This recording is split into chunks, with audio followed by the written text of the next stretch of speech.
a primeira coisa que você precisa ter para fazer o seu bebê dormir a noite toda, clareza. Clareza, o que é clareza? É você conhecer o seu bebê, é você começar a entender o teu bebê, certo? É você conhecer os sinais de sono, é você conhecer quando que uma soneca está curta, quando que uma soneca foi satisfatória, é você conhecer qual é o momento de tirar sonecas, de quantas sonecas o bebê precisa, é o momento de você conhecer a hora de começar o ritual noturno.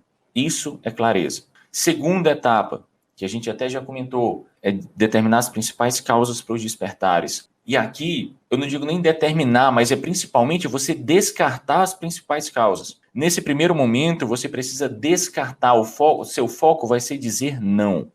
Eu sei que não é fome, eu sei que não é dor, eu sei que não é salto de desenvolvimento, eu sei que ele não está acordando por isso, por isso, por isso, por isso. Depois ficam algumas opções, 2, 3, 4 opções. Depois que ficarem essas opções, fica mais fácil de chegar a uma conclusão. Depois que chegar, fica mais fácil de chegar a essa conclusão. Um exemplo só, meu bebê tem 7 meses, está acordando 4 vezes, eu tenho certeza de que não é fome, eu tenho certeza que não é imaturidade, certo? Eu tenho certeza que não é salto, eu tenho certeza que não é angústia da separação, certo? Eu tenho essas certezas. O restante eu não tenho certeza. E tenho certeza que eu não exponho o bebê às telas. O restante eu não tenho certeza. Eu não sei se meu ritual tá bom, eu não sei se minha rotina de soneca tá boa, eu não sei se é associação. Então isso a gente vai avaliando, tá? Isso tudo a gente vai avaliando. Mas fica muito mais fácil de avaliar quando você só tem 4 opções. E não quando você tem todas aquelas: imaturidade, fome, dor, salto, angústia de separação, exposição às telas, estresse da mãe, rotina alimentar ruim, rotina de sonecas irregular, falta de sonecas, frio, calor, ambiente desajustado, ritual. São muitas coisas. Então, nesse primeiro momento, o teu foco é dizer não. O teu foco é descartar o máximo que você conseguir. O terceiro atalho é você fazer o ajuste da rotina, tá? Da rotina de sono do teu bebê. Tem muita gente que chama de higiene do sono, é a mesma coisa. É a mesma coisa, certo? E o principal da rotina do bebê, isso vale até os 2 anos, depois de 2 anos muda um pouquinho. O principal é você entender alguns pontos. Quais são os pontos? 2 principais pontos. Basicamente, 2 principais pontos. Você não vai ensinar o teu bebê a dormir. Por mais que a gente veja consultora, por mais que a gente veja algumas pessoas falando: você tem que ensinar o bebê a dormir, você tem que ensinar. Você não ensina o bebê a dormir. Eu sei, é estranho, a gente vê muito isso. Então, quando a gente vê muito e escuta falando algo diferente, realmente fica estranho. Mas você não ensina seu bebê a dormir, tá? O que você faz, então? Então, para que isso tudo? Sua função é proporcionar as melhores condições para o sono do bebê. Proporcionar isso, as melhores condições para o sono. E aqui, quando eu digo melhores condições, eu estou falando de um bebê mais relaxado, um bebê mais confortável, certo? Um bebê num ambiente regular, num ambiente bom para o sono.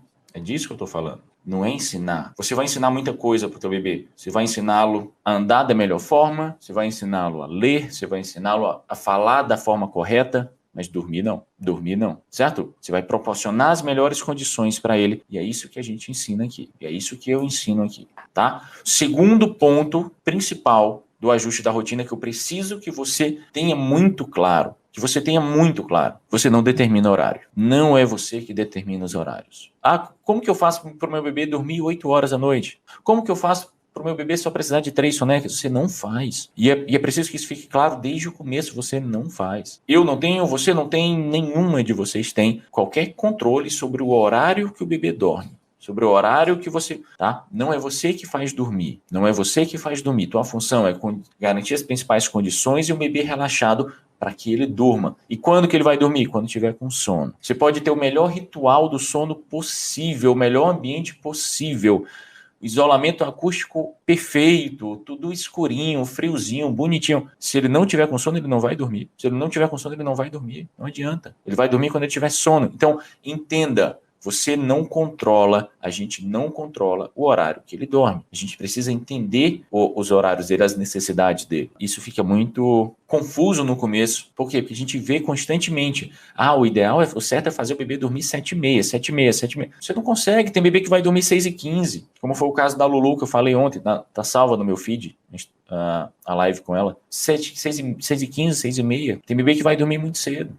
E tá tudo bem, certo? Varia. Você não consegue controlar, não, eu queria que ele tirasse soneca meio-dia, você não consegue. Então, eu preciso que isso fique bem claro. E o quarto atalho É entender quais associações do sono estão te atrapalhando. Por quê? Porque nem toda associação, vocês focam muito em associação, mas nem toda associação atrapalha. Nem toda associação prejudica o sono do bebê. Muitas associações ajudam, certo? O que é associação? É tudo aquilo que o bebê interpreta que ele precisa para conseguir dormir. Exemplo, naninha. Exemplo, mamar. Cama compartilhada, chupeta, chupar dedo, colo. Todas essas são associações. São associações negativas? São associações ruins? Depende. Tá te ajudando ou tá te atrapalhando? Não, eu até gosto. Eu até gosto de amamentar porque ele volta a dormir mais rápido. Assim, ele só tá acordando 1, 2 vezes, então amamentar fica tudo bem, fica bom. Então, isso vai ser ruim? É claro que não. Claro que isso não vai ser ruim, certo? Eu preciso que isso fique muito claro para vocês. Preciso que isso fique muito, muito claro para vocês, certo? Tem algum problema o bebê dormir na cama compartilhada? Não, não tem. Tem vários e vários casos de mães que conseguiram fazer o bebê dormir a noite toda na cama compartilhada. Tem alguns casos, inclusive, no meu feed, as entrevistas. Tem algum problema o bebê dormir no colo? Não. Dorme no colo, vai pro berço e depois dorme a noite toda, aí, sem problema nenhum. Então, outro ponto. Porque eu nem lembrei desse ponto, mas nem coloquei na pauta aqui. Mas outro ponto. Eu preciso... É obrigatório que o bebê vá acordado para o berço? Não, não é obrigatório que o bebê vá acordado para o berço. Eu costumo recomendar para minhas alunas, consiga que ele durma a noite toda, depois você foca em ir acordado para o berço. Depois você bota para ir acordado para o berço. Algumas fazem o contrário, e tá tudo bem. Mas é entender que não é obrigatório. É entender que muitas vão ter alguma dificuldade para isso. Mas o bebê precisa estar confortável para dormir a noite toda. E muitos vão precisar do colo, muitos vão precisar mamar para conseguir ficar confortável para dormir. Então, se você priva ele disso, ele não vai ficar confortável. E se ele não fica confortável, ele não dorme. Alguns vão aceitar bem, outros não vão aceitar. Não ter a mamada, não ter o colo. Então, é preciso lembrar disso. Você não precisa fazer com que o teu bebê aprenda a adormecer sozinho, a ir acordado para o berço. Não é algo que seja obrigatório. Tem vantagem? Até tem. Mas dá para fazer dormir a noite toda dormindo no colo, depois levar para o berço? Dá. Com certeza dá. A maioria das minhas alunas faz assim. A maioria faz assim. E a minha sugestão de hoje é que você conheça essas etapas, tá? Conheça esses atalhos. Clareza, primeiro lugar de tudo, clareza, sinal de sono, quando que a soneca está satisfatória, quando que não está, quando que o bebê precisa dormir, quando que está bom, qual é o momento, quantas sonecas, tudo isso entra em clareza, entra em conhecer o seu bebê. Depois, descartar a maior quantidade possível de causas de despertares para o seu bebê, depois o ajuste da rotina, depois as associações, certo? A gente vai aprofundar sobre cada uma delas. Mas é importante conhecer, porque o conhecimento dessas etapas facilita a execução, certo? Você conhecer o que vem logo após, facilita a execução. Não é a execução que facilita a próxima etapa, é você conhecer. E isso é algo que fica claro para mim assim ao longo dos anos, fica cada vez mais claro. E esse é um conhecimento que vem daqui, do campo de batalha, mesmo da mão na massa, de experiência com muitas de vocês que já conseguiram. Então, o conhecimento da etapa seguinte facilita a execução da etapa, certo? Da etapa que você está. Vamos supor que você está chegando hoje aqui. Você conhecer as etapas vai facilitar a tua execução da tua primeira. Clareza, conhecer o bebê, tá? Por quê? Porque você vai saber por que você está fazendo isso tudo. Por que parar para reconhecer sinal de sono? Isso vai te ajudar diretamente em saber se o bebê está em efeito vulcânico, em saber quantas sonecas ele precisa, em saber se essa associação está ajudando ou não, ou está te atrapalhando, ou está atrapalhando o sono do bebê. Conhecer, por exemplo, aí você vai, não, isso eu já conheço, isso eu já consigo. Vou passar para a parte de descartar. Conhecer quando que o bebê está com frio, quando que ele está com calor, vai te ajudar a descartar. Você só vai conseguir descartar se você conhecer, se você souber identificar.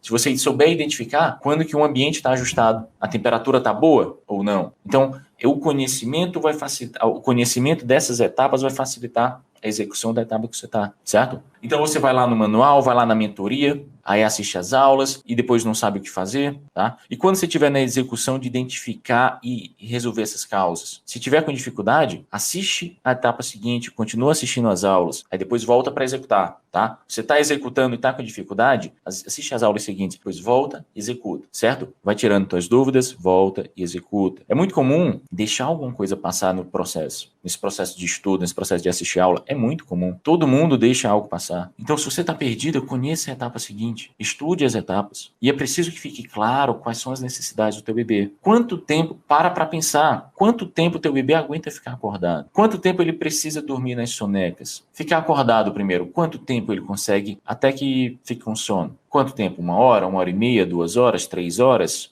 dependendo da idade do teu bebê, quanto tempo ele aguenta, da hora que ele acorda até a hora que ele sente sono de novo. Como ele acorda da soneca? Ele acorda bem? Ele acorda irritado? Ele acorda alegre? Ele acorda chorando? Como que ele acorda de dia, durante o dia? Ok, acordou 3 vezes, mas acordou muito bem. Não, acordou 10 vezes, 7 vezes. E já acorda irritado, já acorda enjoado, já acorda, realmente parece que ainda está com sono. São essas clarezas, são esses sinais que você precisa saber. Olha, ele aguenta ficar acordado 2 horas. 40 minutos de soneca para ele é o suficiente. Ou não, 40 minutos de soneca para ele não é o suficiente. Quando ele só dorme 40 minutos, por algum motivo ele já acorda irritado, chorando. Ele precisa prolongar, ele precisa de pelo menos, eu conheço o meu bebê, eu sei que ele precisa de pelo menos 1h20 de soneca, tá? E é claro, é só um exemplo. Mas antes de ajustar isso tudo, você precisa ter essas clarezas. Você não vai conseguir ter essa certeza se você não conhecer, se você não tiver essa clareza. Você não vai conseguir saber se a tua rotina de soneca está boa se você não tiver essa clareza.